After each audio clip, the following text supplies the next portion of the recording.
Bandi Sanjay union minister గా ఉంటూ so ఇప్పుడు అంటే తెలంగాణ రాజకీయాల గురించి వ్యాఖ్యలు చేస్తున్నారు.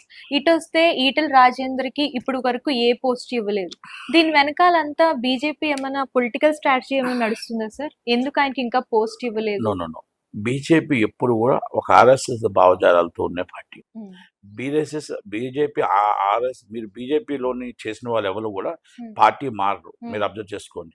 మీరు ఒక్కరు కూడా కార్పొరేటర్స్ కూడా ఒకరిద్దరు ఏదో మారుతారు తప్ప వాళ్ళు కరుడు కట్టిన బీజేపీ వాదులు ఇంకో పార్టీకి వెళ్ళరు. ఇంకో ఆ బీజేపీ గవర్నమెంట్ పడేద్దామని చూడరు. అది కొంచెం డిఫరెంట్.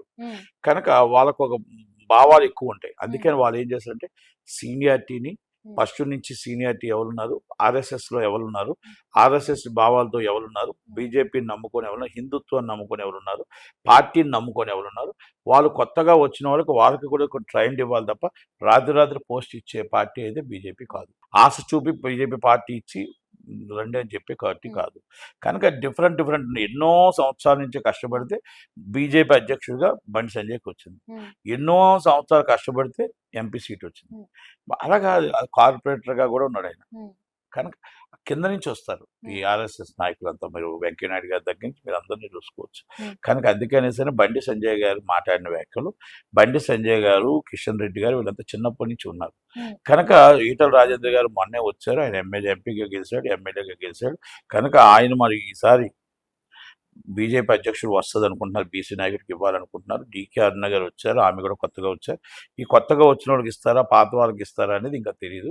కానీ బీజేపీ మాత్రం ఎప్పుడు కూడా పాత వాళ్ళకి ట్రైనర్ అంటే బాగా వాళ్ళు ఎక్కువ ప్రాధాన్యత ఇస్తారు, సీనియారిటీకి ఎక్కువ ప్రాధాన్యత ఇస్తారు. తర్వాత వాళ్ళందరూ కూడా ఒకవేళ ఎవరైనా వెళ్ళిపోతామంటే కూడా అలా ఆపరు. ఈ పార్టీ నుంచి మేము వెళ్ళిపోతున్నాం అంటే థ్యాంక్స్ చెప్తారు వాళ్ళు, అంతే తప్ప మీరు ఎందుకు వెళ్ళిపోతున్నారు అని అడగరు. ఎందుకంటే పార్టీ భావాలు పూర్తిగా నచ్చిన వాళ్ళే రావాలి, పార్టీ భావాలు లేని వాళ్ళు రావద్దు అంటారు. వాళ్ళు డిఫరెంట్ వాళ్ళది. కాంగ్రెస్ పార్టీలో ఉన్నంత స్వేచ్ఛ దాంట్లో ఉండదు. అక్కడ అగ్రనాయకులదే ఉంటుంది స్వేచ్ఛ, ఇక్కడ ఉండదు. అక్కడ అగ్రనాయకులు పార్లమెంట్ బోర్డు ఏం చేస్తుందో అదే ఉంటుంది తప్ప ఇక్కడ ఏదో మనం ఇక్కడ చెప్పేసినట్టు అయిపోతుంది. BJP is very different, Congress is different. కాంగ్రెస్లో ప్రతి వాళ్ళు మాట్లాడతారు. కాంగ్రెస్లో కార్యకర్త నుంచి అప్ టు నాయకురాలను కూడా ప్రశ్నిస్తారు. వాళ్ళు ప్రశ్నించినట్టు అక్కడ వాళ్ళ అది క్రమశిక్షణగా తీసుకుంటారు. ఒక్క మీద ఎవరైనా పెడితే ఇమ్మీడియట్ క్రమశిక్షణ తీసి బయట ఆయన వల్ల 10 సీట్లు వస్తున్నాయన్నా కూడా వదిలేస్తారు గవర్నమెంట్. అంటే ఒక డిఫరెంట్ థింగ్. అంటే ఆ భయం వాళ్ళకు ఉంటుంది.